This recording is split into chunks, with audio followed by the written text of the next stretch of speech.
Assalamualaikum warahmatullahi wabarakatuh. Perkenalkan, nama saya Fitriani dengan NIM 21040200006. Baiklah, di sini saya akan membahas tentang materi kami, yaitu analisis Lavarage. Saya yang beranggota, saya sendiri Fitriani dan Dea Fitriani. Pada pembahasan pertama, yaitu pengertian analisis Lavarage.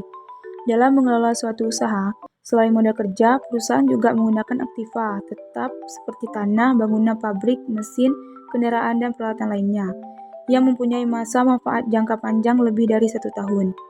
Untuk penggunaan aset tetap ini, perusahaan harus mengeluarkan biaya tetap, yaitu biaya tetap atau fixed cost. Selain itu, suatu perusahaan dapat menggunakan ekuitas atau modal yang berasal dari pemilik untuk memenuhi kebutuhan keuangannya, dan dapat juga berasal dari perusahaan yang secara rutin membayarkan beban tingkat bunga tetap kepada perusahaan tersebut. Masalah Lavarage muncul karena perusahaan menggunakan aset yang memerlukan biaya tetap yang harus dibayar dengan hutang, yang menimbulkan biaya tetap. Lavarage adalah cara untuk meningkatkan sesuatu. Dalam ilmu konsumsi, Lavarage ini berarti peluang untuk mendapatkan keuntungan dari struktur modal suatu perusahaan. Oleh karena itu, masalah Lavarage keuangan dapat menimbulkan beberapa konsekuensi. Yang pertama, pemberian pinjaman memperhatikan jumlah ekuitas atau dana yang disediakan oleh pemilik perusahaan, karena jumlah tersebut merupakan batas jaminan akhir atau margin of safety bagi mereka. Jika pemilik hanya membayar sebagian kecil dari pengeluaran yang diperlukan, sebagian besar risiko perusahaan tetap berada pada kreditor. Yang kedua, pemegang saham benar-benar mendapatkan keuntungan dari penggalangan dana dengan modal asing. Mereka tetap memegang kendali penuh atas operasional perusahaan, namun dengan investasi yang relatif kecil. Yang ketiga, keuntungan yang dikumpulkan dari dana pinjaman lebih besar dari bunga yang dibayarkan, atau return of equity meningkat. Materi yang kedua yaitu kinerja keuangan. Menurut Fahmi, 2013, hasil analisis keuangan dilakukan untuk melihat sejauh mana kemajuan perusahaan, peraturan pelaksanaan keuangan dengan baik dan benar. Ada 3 indikator kinerja yang dijelaskan oleh Weston dan Copeland 2007, yaitu 1. Rasio profitabilitas mengukur efisiensi berdasarkan hasil pencarian sebagai akibat dari penjualan investasi.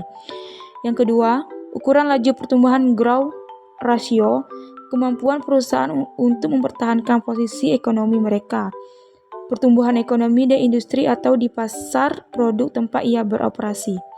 Yang ketiga, langkah-langkah penilaian mengukur kemampuan kepemimpinan mencapai nilai pasar yang lebih tinggi biaya tunai.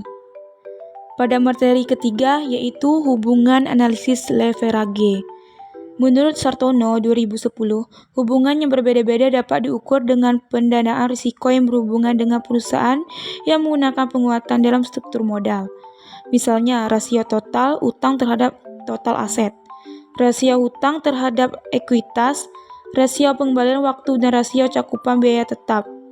Rasio hutang mengukur aset perusahaan dibiayai oleh kreditur. Semakin kecil rasionya hutang, perusahaan yang lebih baik. Semakin rendah rasio hutang, perusahaan yang lebih baik, karena itu artinya sebagai kecil aset perusahaan dibiayai dengan hutang. Sebaliknya, semakin tinggi rasio ini berarti semakin tinggi Lavarage perusahaan. Materi yang keempat adalah risiko operasi.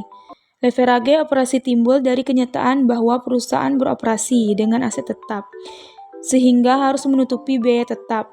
Lavarage operasi mengukur perubahan pendapatan atau penjualan bersih relatif terhadap laba operasi.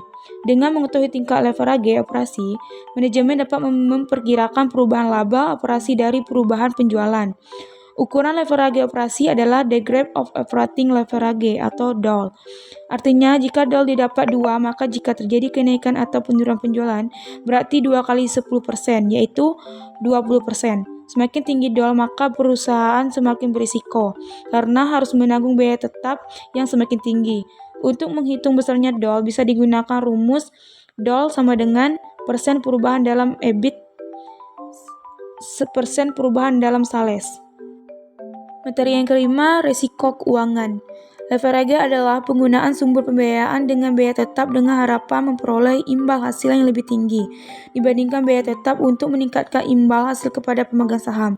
Oleh karena itu, leverage menunjukkan perubahan laba per saham, earning per share atau EPS, dari perubahan laba operasi. Masalah leverage terjadi hanya setelah perusahaan menggunakan aset berbiaya tetap. Seperti halnya, masalah leverage operasi hanya terjadi setelah perusahaan mempunyai biaya operasi tetap. Perusahaan yang menggunakan dana fixed fee dikatakan menghasilkan leverage atau efek positif jika return dari penggunaan dana tersebut lebih besar dibandingkan dengan fixed fee dari penggunaan dana tersebut. Apabila penggunaan dana harga tetap oleh perusahaan menimbulkan akibat yang menguntungkan pemegang saham, shareholders sebenarnya, yaitu merupakan peningkatan laba per saham, maka perusahaan tersebut dikatakan trading in equity. Materi yang keenam adalah total resiko. Kita juga dapat secara langsung menentukan pengaruh perubahan penjualan terhadap perubahan aset pemegang saham atau EAT, yaitu efek leverage gabungan.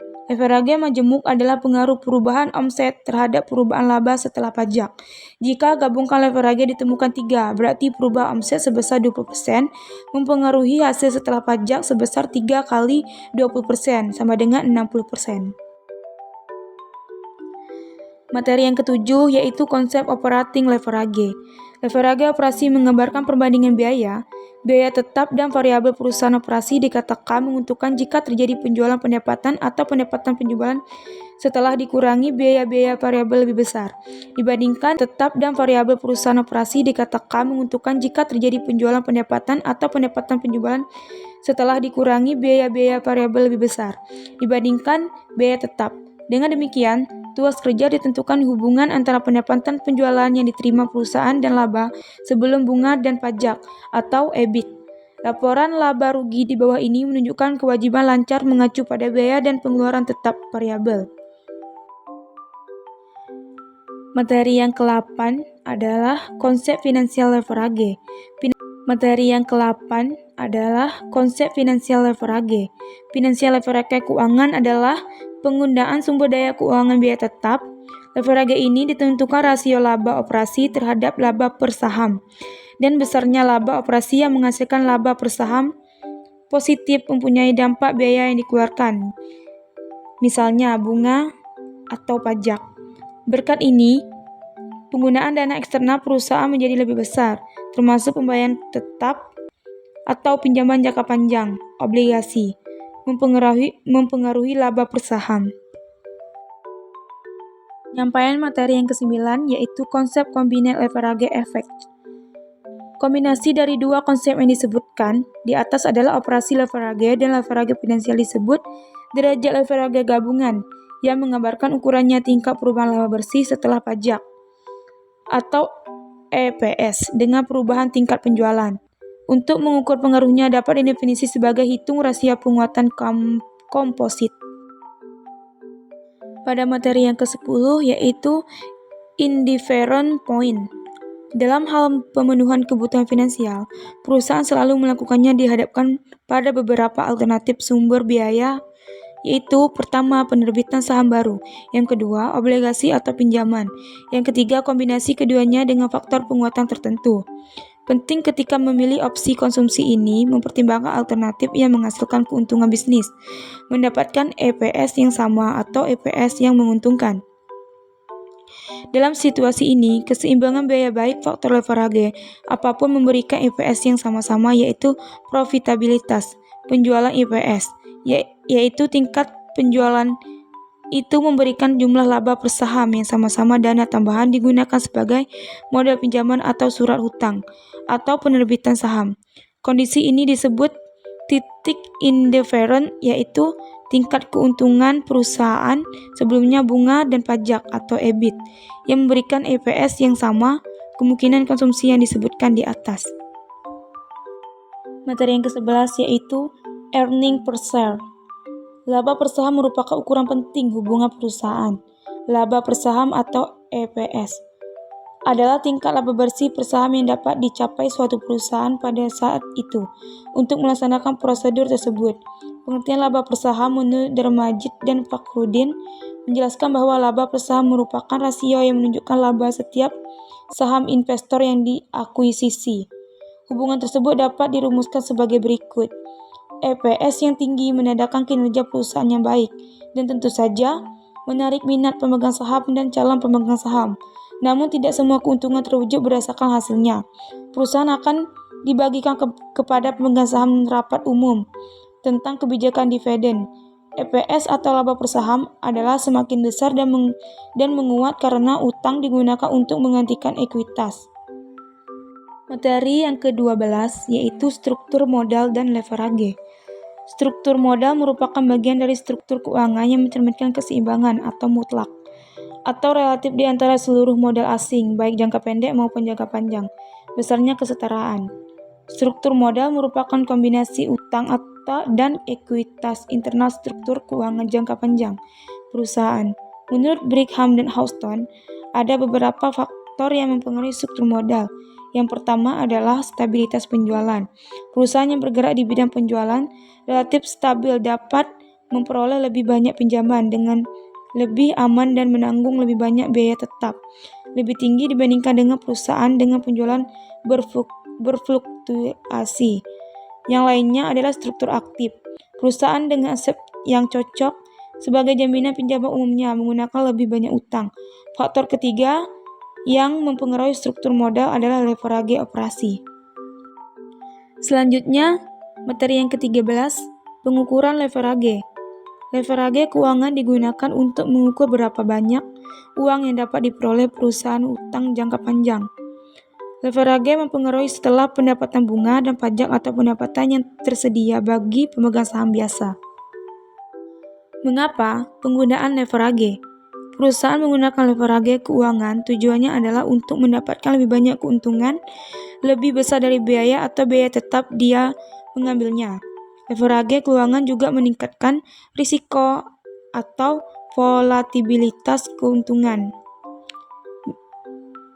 Misalnya, jika perusahaan tersebut sukses mendapatkan keuntungan lebih sedikit bukannya biaya atau pengeluaran tetap, penggunaan leverage keuangan menurun keuntungan. Materi selanjutnya yaitu perubahan laba kotor. Pengertian laba. Pengertian laba adalah jumlah yang dapat diberikan kepada investor atau sebagai hasil penanaman modal dan perusahaan tetap baik atau sekaya pada akhir periode seperti pada awal periode. Pengertian keuntungan menurut Theodorus M. Tuanakota, edisi pertama bukunya Theory of Accounting menyatakan laba atau profit itu berupa hadiah atau hadiah yang diterima perusahaan dan penjualan atau real estate yang bukan saham. Berdasarkan beberapa pengertian di atas, maka dapat disimpulkan bahwa pada dasarnya laba adalah selisih antara pendapatan, omset, dan harga jual. Jenis-jenis laba. Menurut M. Tuanakota menjelaskan jenis-jenis laba yang berkaitan dengan laporan laba rugi yaitu 1. Margin kotor. Margin kotor adalah selisih antara laba bersih dan penjualan serta harga pokok penjualan. Yang kedua, laba operasional merupakan selisih antara laba kotor dengan total biaya operasional. Yang ketiga yaitu pendapatan bersih. Adalah angka terakhir pada laporan laba rugi yang mencakup laba operasional ditambah pendapatan lain-lain dikurangi biaya lain-lain. Selanjutnya, mengklasifikasikan laba. Dalam penyampaian laporan laba rugi, terlihat penggolongan dalam menentukan akun laba rugi sebagai berikut. 1. Laba kotor dari penjualan adalah selisih antara omset. Terlihat penggolongan dalam menentukan akun laba rugi sebagai berikut. 1. Laba kotor dari penjualan adalah selisih antara omset dengan harga pokok penjualan, yang disebut laba omset, dari mana pengeluaran usaha lainnya untuk jangka waktu tertentu telah dikurangi. Yang kedua, laba operasi suatu perusahaan adalah laba kotor dikurangi berbagai biaya penjualan atau administrasi dan umum. Yang ketiga, laba bersih. Sebelum pajak adalah jumlah pendapatan perusahaan sebelum dikurangi pajak penghasilan badan, yaitu keuntungan bila laba operasi dikurangi atau ditambah selisih antara pendapatan dan beban lain-lain. Yang keempat, laba kotor setelah pajak adalah laba bersih setelah dikurangi atau dikurangi pendapatan dan beban non-operasional, serta pajak penghasilan badan. Kesimpulannya adalah, analisis leverage merupakan analisis yang mengukur sejauh mana aset suatu perusahaan dibiayai oleh utang.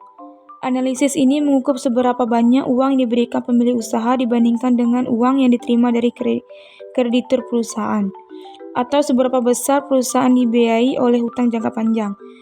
Dan daya ungkit joystick dapat diukur menggunakan aset total atau DOL, sedangkan leverage dapat diukur dengan menggunakan rasio leverage atau DFL. Analisis perubahan laba kotor digunakan untuk mengetahui alasan perubahan tersebut, baik perubahan yang menguntungkan maupun yang tidak menguntungkan, guna mengambil tindakan yang diperlukan untuk periode berikutnya. Perubahan margin kotor terutama disebabkan oleh dua faktor, yaitu faktor penjualan dan harga pokok penjualan. Sekian penyampaian materi dari saya ucapkan terima kasih.